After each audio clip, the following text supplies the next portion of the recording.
দেখো, তোমরা আমাকে রিকোয়েস্ট করেছো বাংলা দ্বিতীয় শ্রেণী আমার বই এখান থেকে হাতির মা এই গল্পটি উপর ডেমো দেখানোর জন্য। স্কিল বলেছো শিক্ষার্থীকে প্রশ্ন করতে উৎসাহী করার দক্ষতা, এবং অনেকেও বলেছো যে অন্যান্য স্কিলগুলির উপরেও যাতে আমি ক্লাস দিই, সেই জন্য তোমরা বলেছো। আজকে দেখে নাও যে কিভাবে এই প্রশ্ন করতে উৎসাহী করার দক্ষতার উপর তোমরা ডেমো দেবে। আগে জেনে নিতে হবে এর আচরণাঙ্গগুলি কি। প্রথমে রয়েছে শিক্ষার্থীর দ্বারা প্রশ্ন করণে উৎসাহটা। তোমাকে শিক্ষার্থীদেরকে উৎসাহিত করতে হবে যাতে তারা তোমাকে প্রশ্ন জিজ্ঞাসা করে। তাদেরকে বলতে হবে কোনো কিছু দেখানোর পর, কোনো কিছু পড়ানোর পর তোমাকে প্রশ্ন যাতে তারা করে। প্রশ্নকরণে নমনীয়তা। পড়াতে পড়াতে তুমি যখন পড়াচ্ছ তখন শিক্ষার্থীদের মনে হলো যে কোনো একটি বিষয় সম্পর্কে তাদের জানার আগ্রহ রয়েছে এবং তারা তোমাকে নমনীয় ভাবে কোনো প্রশ্ন জিজ্ঞাসা করলো, সেটি কিন্তু প্রশ্নকরণের নমনীয়তা, অর্থাৎ বিনম্র ভাবে শিক্ষকের কাছে পড়ানোর মাঝে জিজ্ঞাসা করলো যে এটি কি হবে, সেটি কিন্তু প্রশ্নকরণের নমনীয়তা। প্রশ্নকরণের পরিমিতি বোধ। তোমার পাঠের মধ্যে যদি শিক্ষার্থীদের মনে হয়ে থাকে যে কোনো একটি বিষয় মিস হয়ে গিয়েছে পড়ানোর সময়, সেই বিষয়ে তারা তোমাকে প্রশ্ন জিজ্ঞাসা করতে পারে, সেটি কিন্তু প্রশ্নকরণের পরিমিতি বোধ। এবার বিষয় সম্পর্কে সম্পর্কিত কোশ্চেন, এবং যে বিষয়টি পড়া হচ্ছে তার উপরে তারা কোনো প্রশ্ন জিজ্ঞাসা করলো যেটি তাদের জানার আগ্রহ হয়েছে, সেটিকেই কিন্তু বলা হচ্ছে প্রশ্নকরণ।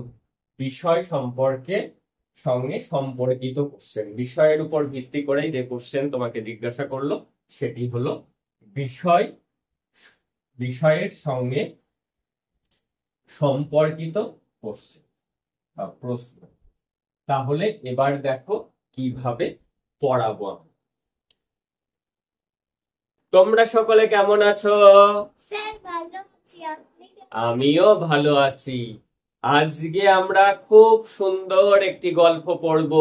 সবার আগে তোমরা এই ছবিটির দিকে দেখো তো, ছবিটিতে কি দেখা যাচ্ছে আমাকে তোমরা বলো তো দেখি, কি দেখতে পাচ্ছ ছবিটিতে, তাই নিয়ে আমাকে প্রশ্ন জিজ্ঞাসা করো তোমরা।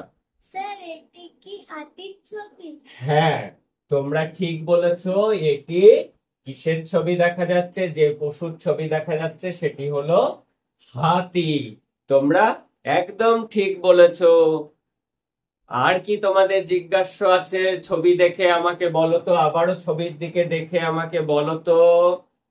স্যার, ছোট হাতিটি কি বড় হাতিটির বাচ্চা? হ্যাঁ, এই যে একটি বড় হাতি দেখতে পাচ্ছো আর একটি ছোট হাতি, এই ছোট হাতিটি কিন্তু বাচ্চা হাতি, এটি কিন্তু ওই বড় হাতিটি বাচ্চা। স্যার, বড় হাতিটি কি মা হাতি? হ্যাঁ, তোমরা ঠিক বলেছো।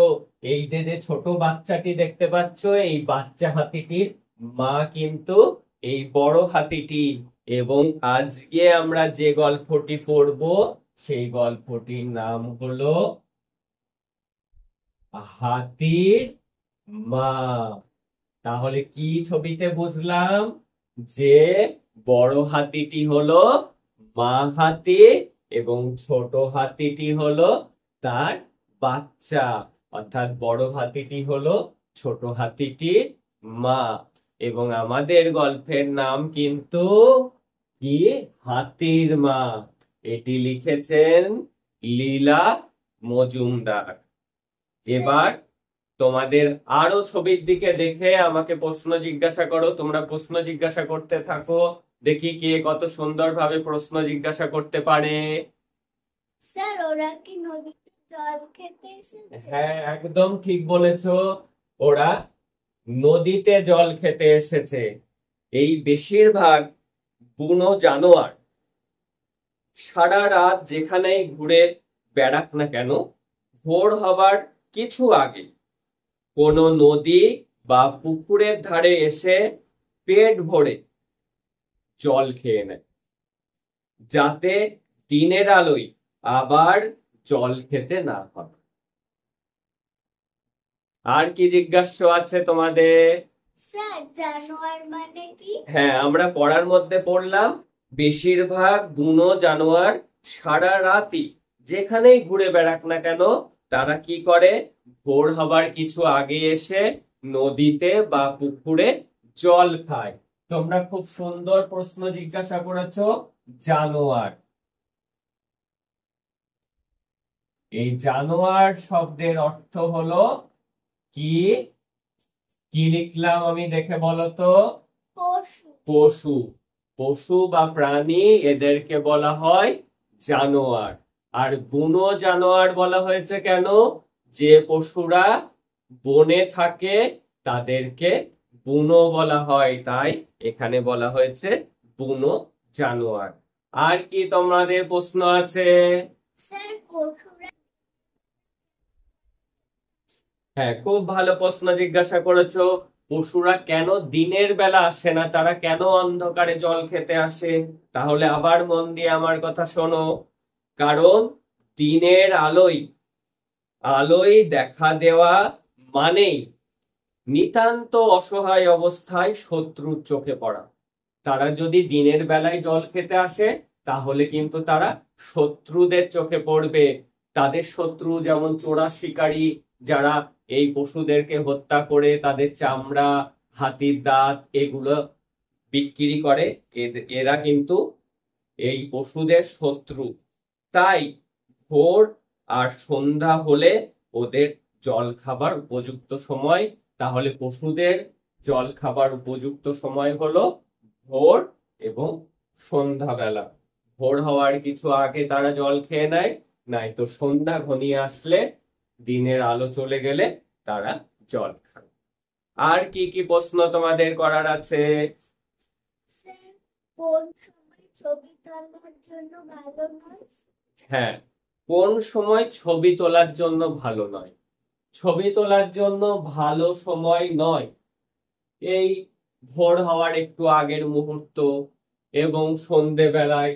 এই সময় ছবি তুললে কিন্তু ছবি ভালো ওঠে না, তোমরা জানো অন্ধকারে কিন্তু ছবি ওঠে না। তাই পশুদের যদি ছবি তুলতে হয় তাহলে কিন্তু এই সময়টি তাদের ছবি তোলার জন্য ভালো সময় নয়। আর কি প্রশ্ন আছে? স্যার হাতির মা গল্পটি কার লেখা? হ্যাঁ, হাতির মা গল্পটি লিখেছেন লীলা মজুমদার। তাহলে হাতির মা গল্প কার লেখা? হাতির মা গল্পটি লিখেছেন কে? লীলা মজুমদার। লীলা মজুমদারের লেখা হাতির মা এই গল্প। এবং এই গল্পের পরবর্তী অংশ আমরা পরের দিন আবার ক্লাসে পড়ব। তোমরা সকলে ভালো থাকবে। সবাই কিন্তু রোজ স্কুলে আসবে, তবেই কিন্তু এই সুন্দর সুন্দর গল্প তোমরা জানতে পারবে। তাহলে তোমাদের সাথে দেখা হবে আবার আগামীকাল ক্লাসে।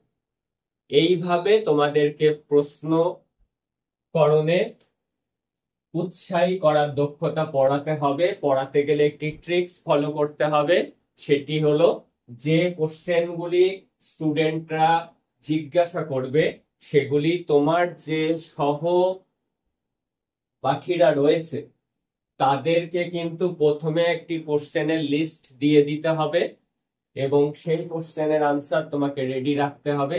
তারা কোশ্চেন জিজ্ঞাসা করবে, 2-3টে বন্ধুর কাছে ছোট ছোট কাগজে কোশ্চেন দিয়ে দেবে, কারণ তারা তোমার সামনে থাকবে স্টুডেন্ট হিসাবে। মাইক্রো লেসন ডেমো কিন্তু তোমাদের কলেজেই হবে, স্টুডেন্টরাই তোমার সামনে থাকবে, সেই কারণে তারাই ছাত্রের ভূমিকা পালন করবে। তাই তাদেরকে কাগজে লিখে দেবে এবং যেভাবে দেখলে আমি পড়ালাম প্রশ্নকরণে উৎসাহ দেওয়া এবং তাদেরকে এই উৎসাহ দিতে হবে, তারা প্রশ্ন জিজ্ঞাসা করবে এবং তুমি এক একটি প্রশ্নের উত্তর দেবে। এইভাবেই কিন্তু শিক্ষার্থীকে প্রশ্ন করতে উৎসাহী করার দক্ষতা, এটি এইভাবে পড়াতে হবে। তোমরা ধারাবাহিকভাবে যদি ডেমো ক্লাসগুলি দেখতে থাকো তাহলে কিন্তু তোমাদের মধ্যে একটি দক্ষতা তৈরি হবে, নার্ভাসনেস কম হবে এবং সাবলীলভাবে তোমরা ডেমো দিতে পারবে। তোমাদের সাথে দেখা হচ্ছে পরবর্তী ডেমো।